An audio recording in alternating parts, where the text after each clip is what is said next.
I'll be your doggy if you stay with me tonight.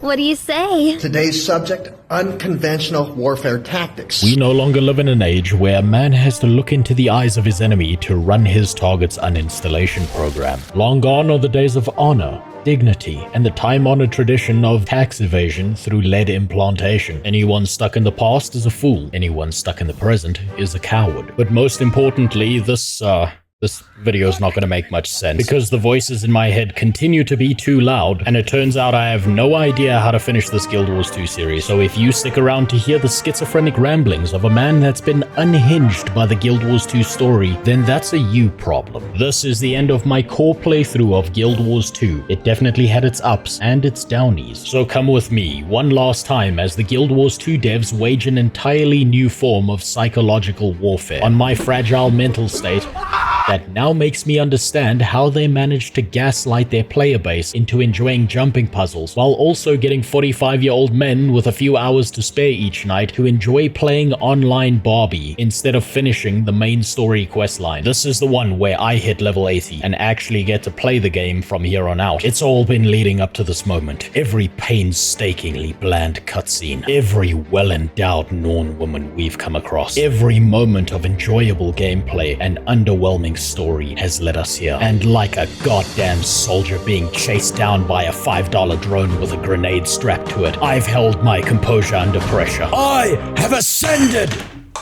No longer will I sit here being abused like the cucumber your mother keeps in the fridge and tells you never to touch. No longer will I be the shredded lettuce that gets taken out by some bullshit mob with a barely pronounceable name. I am a goddamn machine of steel and leaves, and it's time to fight a motherfucking dragon!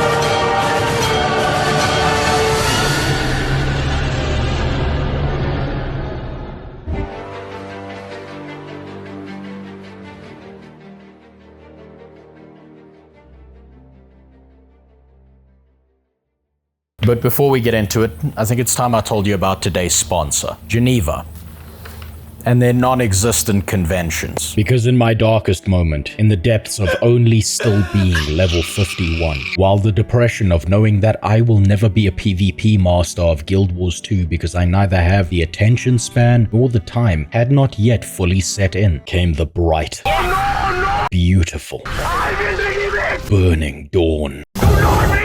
You know, it's the weirdest thing. I've been playing this game for hours now, and I keep forgetting that I have more than 5 abilities. I've just been selecting random stuff. I mean, what the hell does this button even do?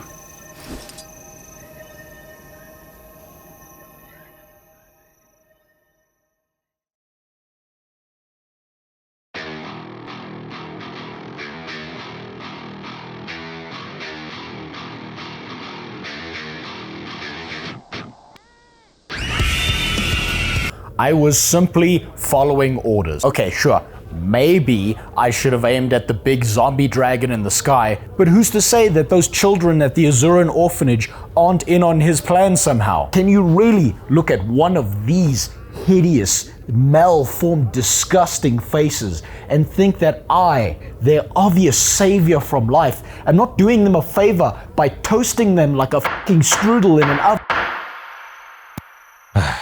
This is ridiculous. You try to do the world a favor, and you get sent off to bum nowhere by the Vigil in order to recruit a bunch of tribal frogs to the cause for some reason. Granted, by white people standards, their ability to jump is impressive, but I just don't think that means they really stand a chance against something that can, fly. At least it's not all bad.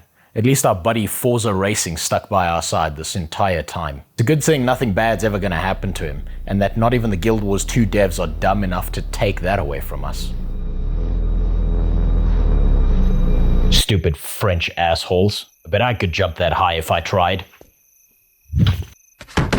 Ah, my legs. What's important to acknowledge at this stage is that is no longer the mystery meat that no one knows the origin of anymore. He's a well-defined and well-understood threat to the rest of Tyria. And if we would like even the slightest chance of beating him, we're going to need bodies to feed into that undead meat grinder. While I, the obvious main character, do something important while everyone else dies a miserable but forgettable death off-screen somewhere else. So the only true solution I see to getting pegged down by the undead is to strap on my Elon Musk approved not a flamethrower and run at my problems like he runs away from the woman he keeps getting pregnant. And before you know it, I'm destroying the entire religion of a bunch of sun-worshipping super soldiers. But at least by winning their version of the UFC, I now get to take them on their white boy summer arc. And that means we have an army. Now we just need to teach them to wield more than sticks and rocks, and how to fight back against the Australians. Now, as much as I would like to Terry Davis my way down this mainline questing thought process, I, as a now fully formed vegetable, have had an idea. This MSQ level locking garbage where I have to wait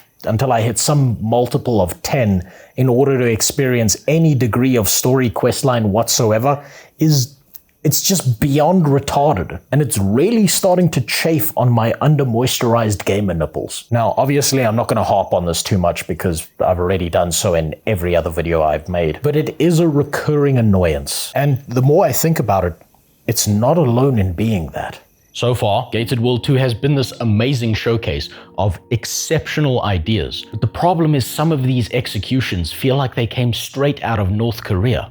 Look, I'm not saying they're all bad. I'm just wondering why you would leave some of these on show if they were just gonna starve to death anyway. I know, variety, everything game. Aya flavored Gamer Girl sweat bottle sold at a reasonable price in the ArenaNet main headquarters lobby. But guess what? Why bother implementing a good idea and then not making it good like they've proven they can do in other cases? Sometimes I just don't know what to make of the Guild Wars 2 base game systems because they're less consistent than having an alcoholic father in an Irish neighborhood. Case in point, dungeon lore and its tie-in to the rest of the world? Amazing. The fact that those same dungeons get touched less than a fat kid in a Catholic school? Not very good. Waypoints and exploration? Wunderbar. Memorability and significance of any of the main characters that you interact with? Please, enlighten me. Who the f*** are ya? Your character's visual progression as you gain gear and level up? Not bad. But the gear itself and any of the stat choices that are tied to them. It's like kissing your sister. Sure, everyone else in the village is already doing it, but when it's your turn, something just doesn't quite feel right. And I'm saying none of this for any of the players who've already decided that they don't care how closely related Guild Wars 2 is to their original parent MMO. I'm saying this for the 3 new players who haven't yet decided whether this is the MMO for them or not. Those players who have yet to feel the cold, uncaring fingers of Uncle NCSoft running their way up the inside of their leg. Sometimes it's just impossible to tell whether the next thing you're going to experience while leveling is going to be joyful or janky. And what makes this hurt is not that the abandoned ideas still stuck in Guild Wars 2 are bad, it's just that they could be so much better than what they currently are. Luckily for me though, a little bit of digital CBT isn't gonna do anything to me because I played World of Warcraft non-stop for 15 years of my life, which means there's nothing this game can do to me that I haven't done to myself already at 10 times the intensity. But if they're gonna be so blatant about kicking me in the nuts every now and then, I would prefer a continuum of force, please, instead of living under the hopeful illusion that it might just not happen again. But back to my current MSQ problem, I do think I have a solution. Instead of focusing on bridging these content chasms with meaningless heart quests and pretty decent dynamic world grinding, how's about instead I grind my way up in levels now and then experience the entire story later? So that's exactly what I did, and while doing so, a strange feeling of nostalgia began to creep over me. You know, the more I think about it, the more this really feels like a throwback to my early WoW days. No direct goal or greater purpose in mind, just make arbitrary number bigger than it was previously. Now this ancient and simple formula might not seem like much to any of the newer generation of cum sprites who all have the attention span of a squirrel on meth and have yet to experience the joy of the release of a video game in their lifetime that's just not infested by microtransactions. But this right here is your average balding 30-something-year-old MMO gamer's Xanax, his Zen garden, his tiny fraction of a registration of peace and quiet and escapism in his life, neatly slotted between 2 goon sessions. Their moment of wondering why there's a giant green dick roaming around this area. It looks like Green Wiener 2 has been hiding another trick up its skirt. World bosses. Another fantastic addition to break up the monotony of the game, distracting me away from doing whatever I was doing 2 minutes ago. But I would be lying to you if I said that there wasn't something here that just didn't feel quite right. I mean, sure, I haven't had enough practice with the grapefruit technique yet to take this world boss on alone. And this fight does look like something that would require an entire team of Korean MMO game enjoyers to suck and swallow their way through to completion. But that's not it. It might be because I'm not playing Giant Wars 2. I'm playing fucking Spore. That enemy, unfortunately, is just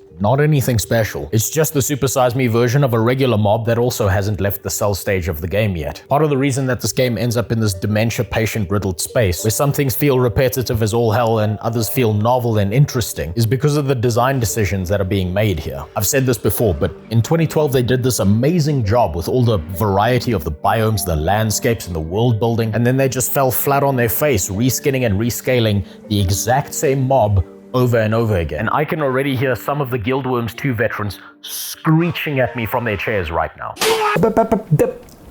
Let me cook. A common complaint you might hear from some of the people running through the base game of Guild Wars 2 is that most of the mobs are just a flat-out repetition that have just been shifted from one biome to another and used ad nauseum. And that this was done because the devs just had a limited set of character assets and mobs to work with. But that's not strictly true. You can't look at something like this that's been used so sparingly and say it's the same as this, which has been used wherever possible. What makes this specific issue about the base game so confusing is that it's not like they haven't actually designed a wide variety of mobs for them to use and sprinkle throughout the world wherever they feel like. It's just that they didn't bother using any of the really good ones most of the time in any significant way at all. And it's not even like different biomes contain different mobs. And to make my point, that jungle penis is green, but this snow penis is white. And as for this one, it probably needs a course of antibiotics. You could theoretically make the argument about rarities of certain mobs and why they exist in the manner that they do, but that very willfully neglects the concept of over and underuse. There's a difference between being sparing and being repetitious, but I digress. Clunking my way through the levels at this stage was taking me longer than I expected, but again, seeing my plight, the players of Guild Wars 2 swooped in to save the day and ensure that it's not taking me several more weeks of unoptimized, non-boosty gameplay to reach my goal. My interest in the world boss had been noted, and so I'm dragged off to fight a much better looking one. This one looks like an actual threat, and is far more unique than some of the others I spotted while exploring. And it's one of those bosses that's so big, it's got multiple target points for one health bar.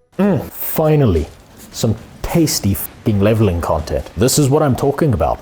This is what makes the base game worth it. It's moments like these that you just can't get anything better. And it's a giant loot piñata.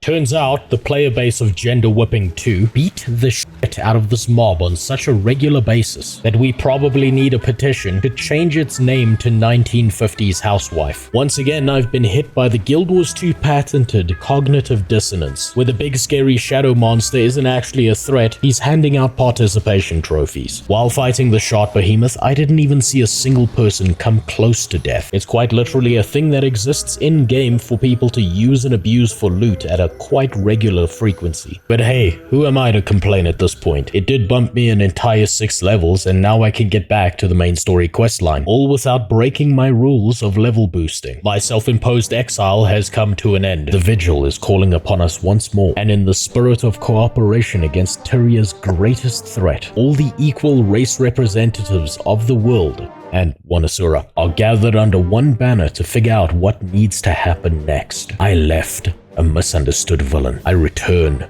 a redeemed hero, ready to dedicate myself to the dragon-slaying cause. So, the Great Council decided that it's super important that I investigate the sewers. The game is making me dig through literal digital shit for my next piece of story questing lore.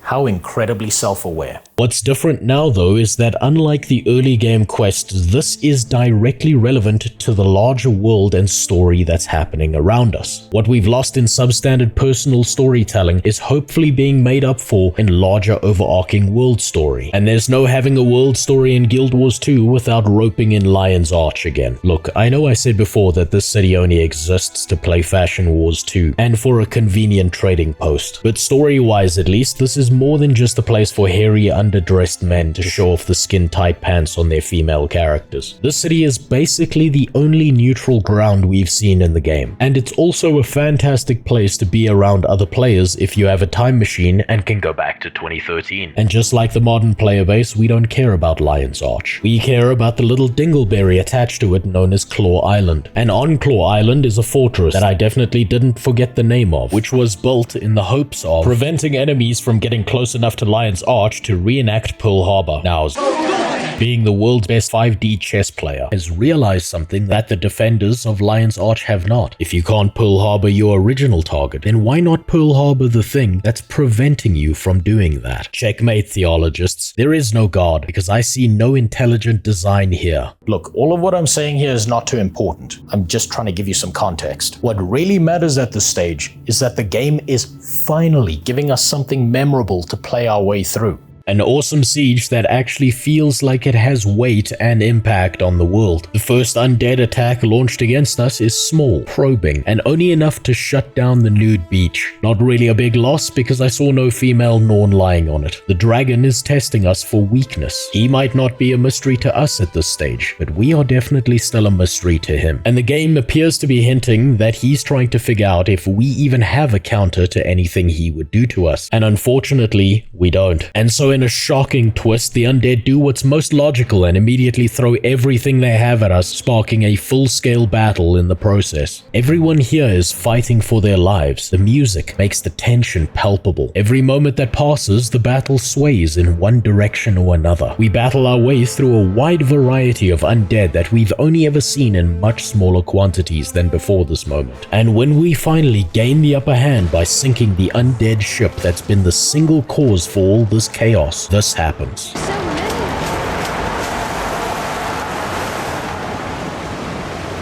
We have severely underestimated our enemy, but through some combination of sheer, unbridled hubris under the leadership of an alcoholic cat and our own personal blend of protagonist syndrome, the defenders of Claw Island managed to hold their own. And once more, we find ourselves lulled into a false sense of security, only for this to happen. Keep your courage up.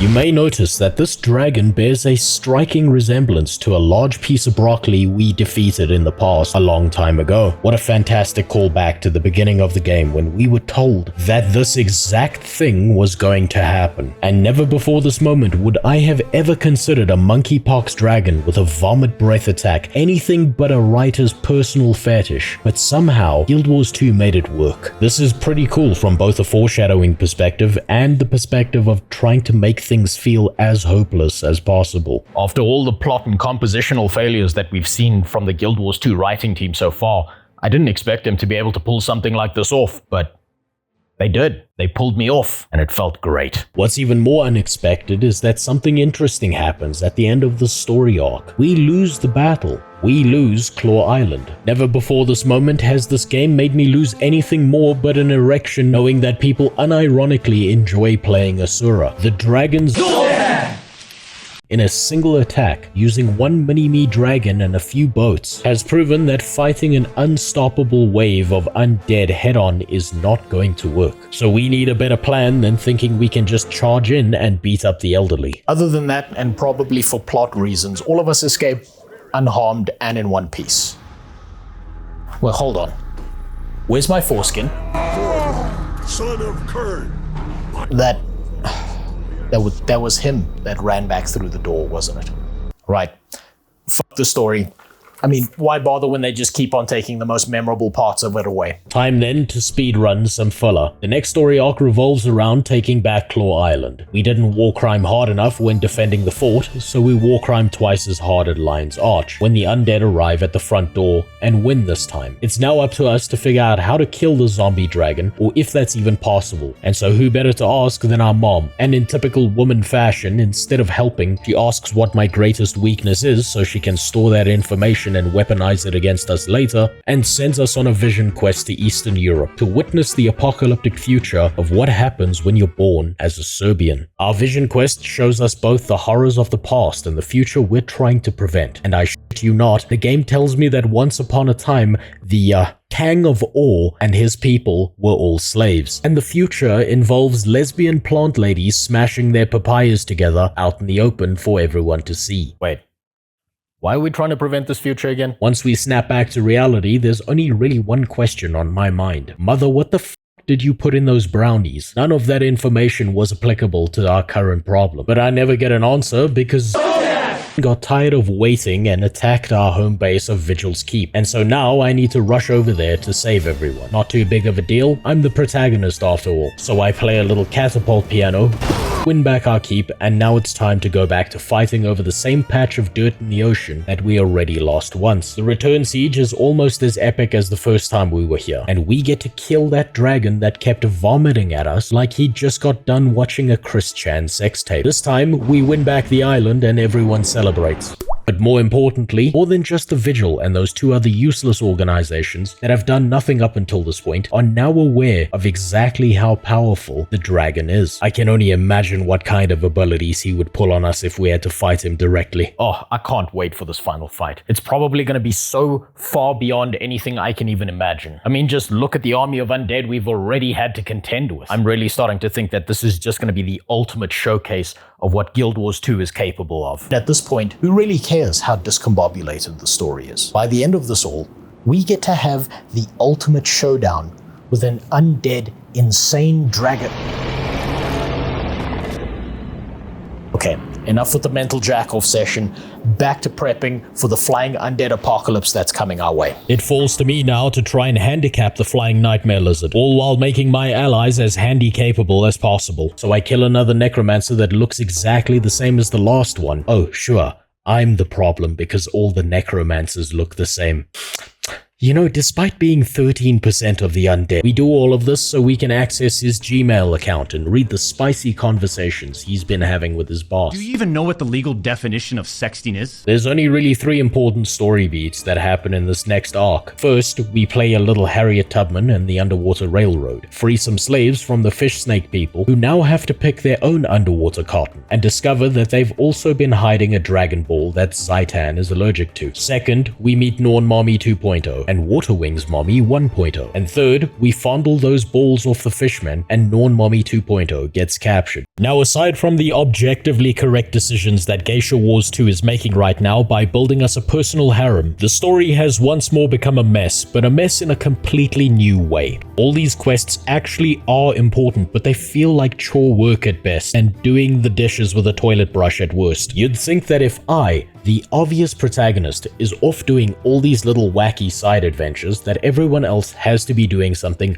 way more important right now, but no. My character, non-consensually grabbing the balls off of a bunch of knockoff Naga like I'm a public school teacher, is the best hope Taria has right now. The problem occurring here isn't a problem of quest law importance, but rather quest scaling proportions. In the beginning of the game, we went from slaying a dragon to gardening. And now we're going from this awesome siege battle to just small-time fish molestation. But there is still something worthwhile that does happen in this moment. I finally hit level 80, and I'm beginning to feel the end approaching. Think about this dragon fight that's coming. It's actually got me reminiscing about the past a little bit. Once, not too long ago, in an MMO not too far away, I was robbed of a battle with the Grand Dragon. One where I thought I would be with my friends, making this amazing memory, battling the one known as Deathwing, the mightiest of dragons of his time. And I'm sure you can imagine my disappointment when you find out that the first half of the fight is popping his syphilis bubbles and the second half is just trimming his toenails. And what made it feel so bad is that the entire raid's contribution to the fight was essentially minimal from a narrative perspective, because we were just a stand-in for Green Jesus and the Dragon Squad to show up and defeat him by just shooting a high-velocity piss beam in his direction. It's a good thing that Guild Wars 2 came out almost an entire year after this raid occurred, because there's just no way that the devs didn't look at that and learn from that mistake. This fight just feels like it might be a correction to the timeline, a chance at redemption. I can just see a million different ways that this dragon battle could play out, but I need to stop speculating. I don't want to ruin the surprise. Let's for now just maintain a focus on all these little story beats that are preparing us for something that is obviously going to be of grand scale. So we defend and re-establish another fort, which is far less interesting the third time round. And we try to rescue Norn Mommy 2.0, only to discover that in our absence, she's been hitting the pipe real hard. I'm sorry, Mrs. 7 Foot Thickness, whose name I can't remember, but the game is quite literally forcing me to kill you and hold a funeral for you later.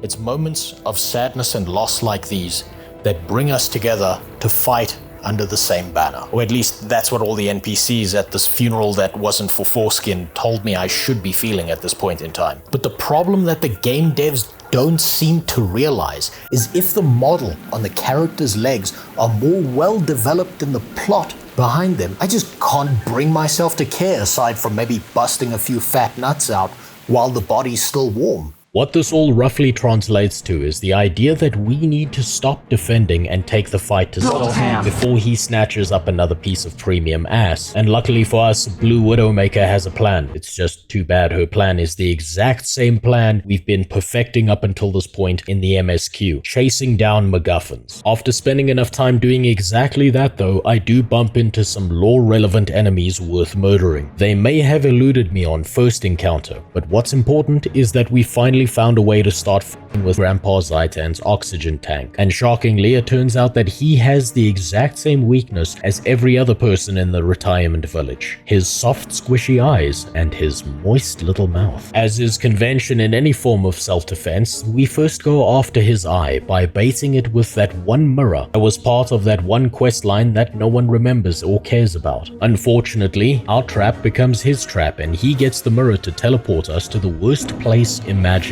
This trap, however, is only a delay tactic, because if you were to try and fight a flamethrower with your eyeballs, guess who wins? Now all we need to do is just extract some usable information from the... Oh.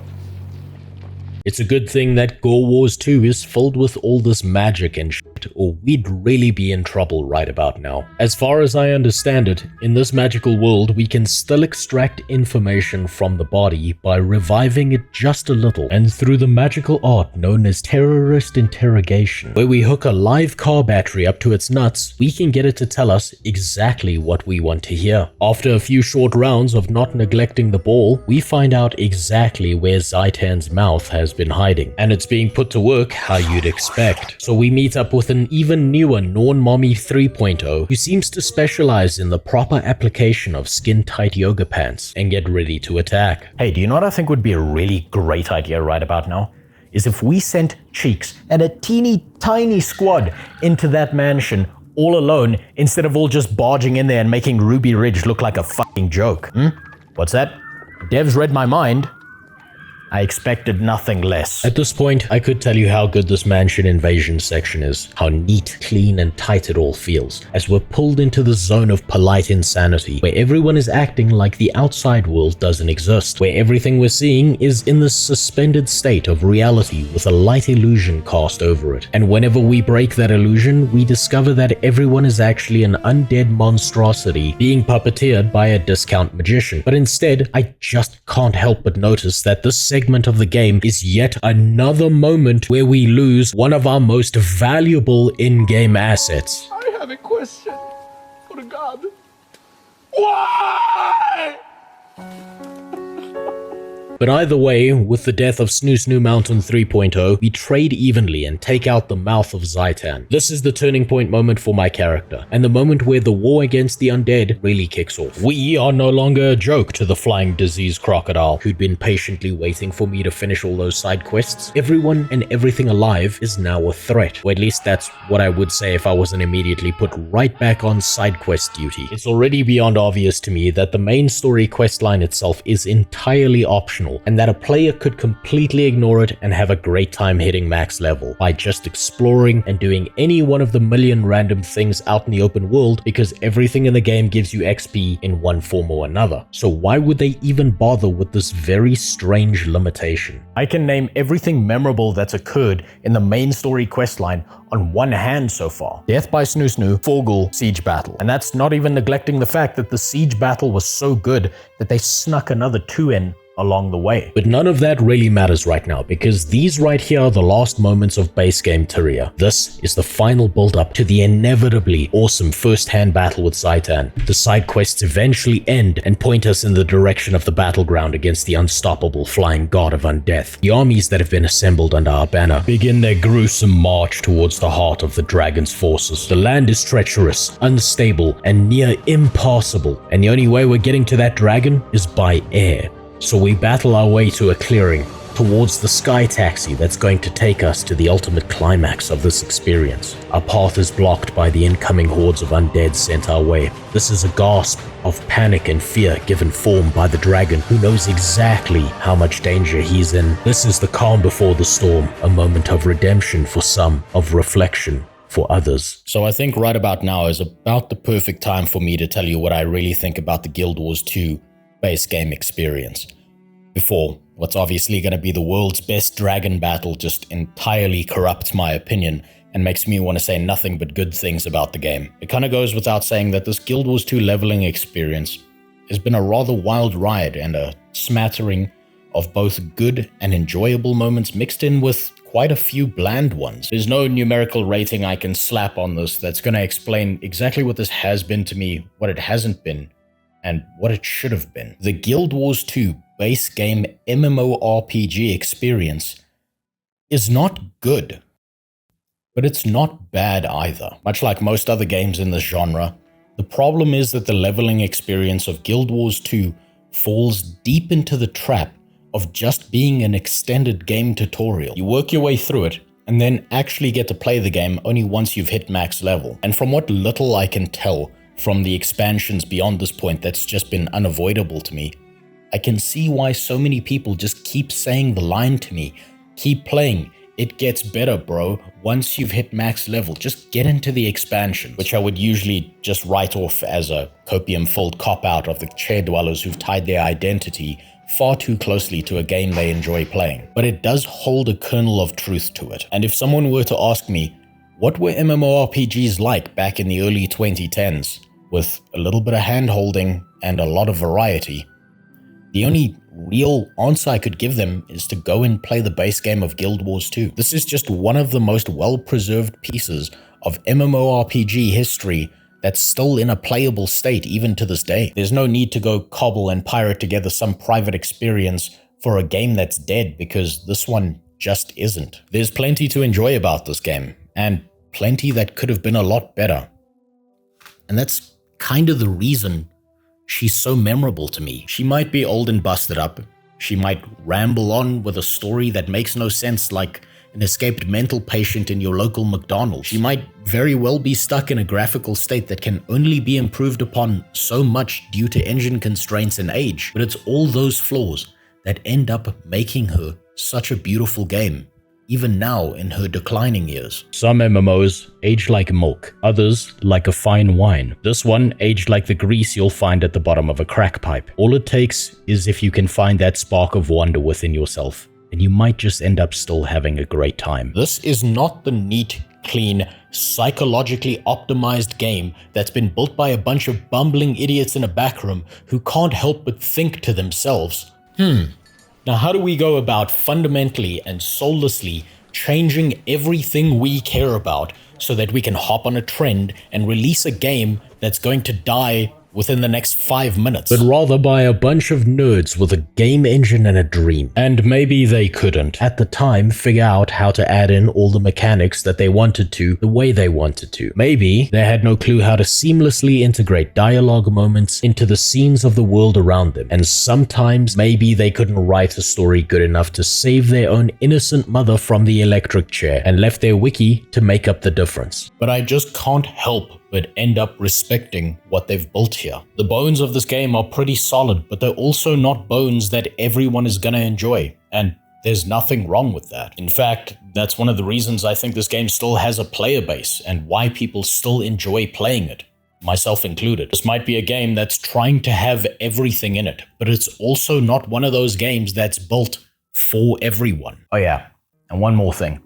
Since this is the end, I think now's about the right time for me to let you in on a little secret. If you've been paying attention this entire time through this video series, you may have noticed a little bit of a theme.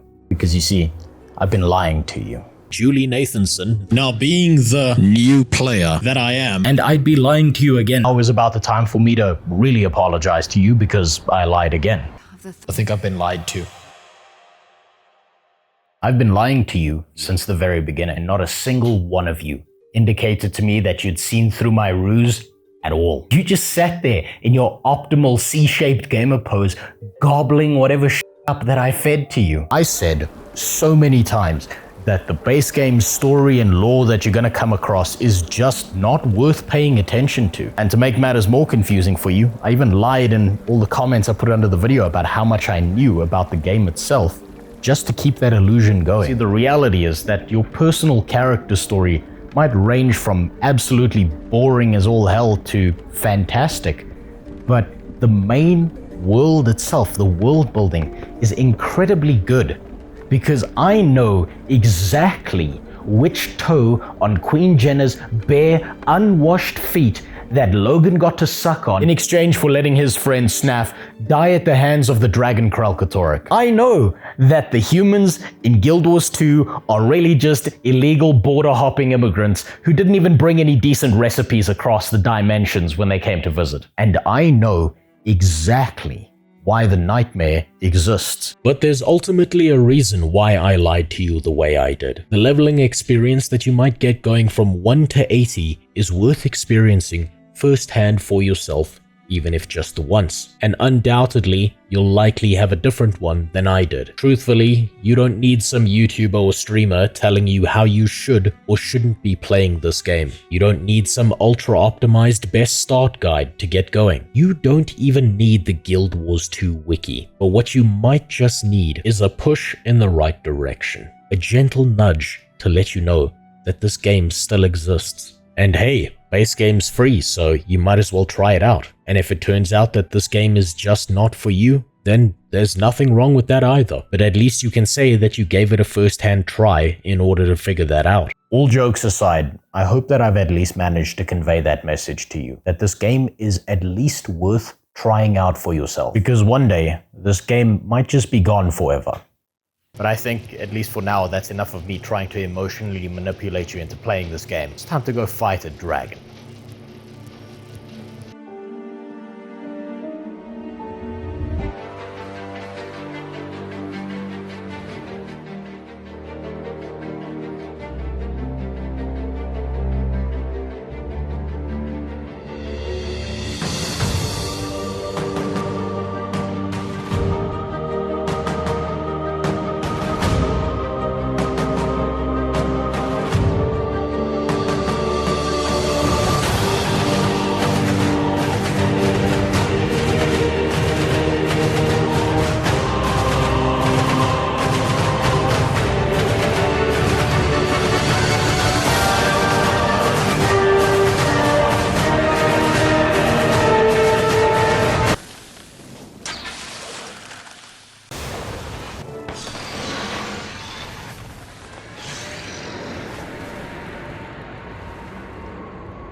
Wow.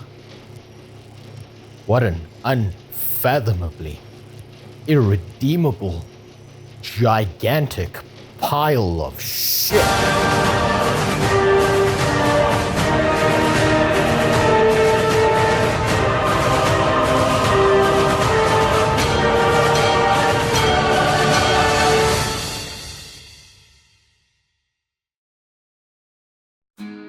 As always, big thank to my subscribers, both old and new.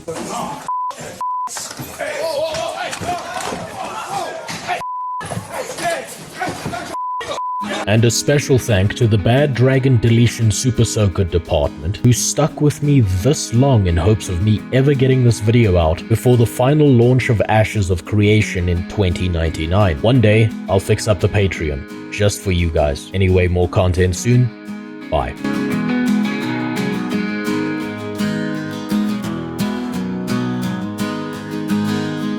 In a darkened room, flickering light, I aim my gun, ready for the fight. The dragons fall with each piss beam flare. These fucking dragons ain't nothing rare.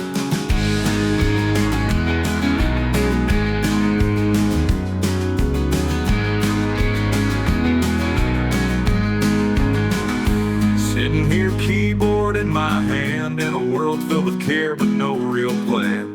Blasting fists through the dragon's land, every boss fight just feels so bland.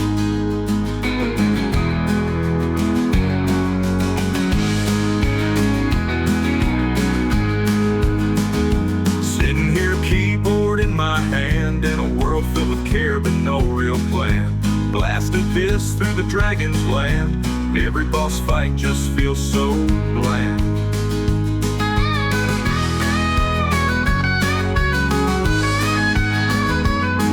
I'm pissing on dragons with a cold board gaze. This main quest just don't amaze. Boring battles, mechanics uninspired, longing for a fight that gets me fired.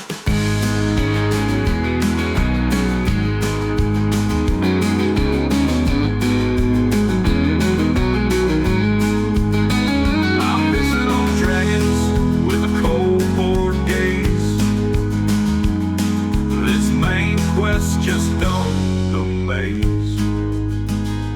Boring battles, mechanics uninspired, longing for a fight that gets me fired. In the old days, we'd wield our class, hoping the devs would let us kick some ass. Now it's just an interact key on a glowing screen, pissing away magic in a shitty cutscene. Every dragon pissed down the same garbage concepts. No heart, no soul, just sloppy content. We used to dream of fire and scales, but now it just feels like another piss trail. I'm pissing on dragons with a cold board gaze. This main story quest just don't amaze. Boring battles, dragons uninspired, longing for a fight that doesn't feel dry and tired.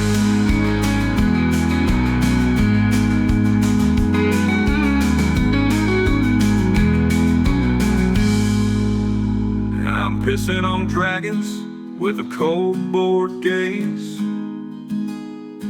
This main story quest just don't amaze. Boring battles, dragons uninspired, longing for a fight that doesn't feel dry and tired.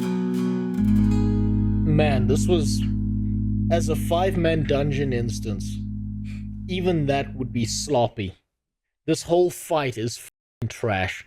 It doesn't matter if there's people around you experiencing the trash with you, it's just a bad f***ing fight. It's poorly constructed. Elder Dragon is no more. Oh, Christ. We have succeeded.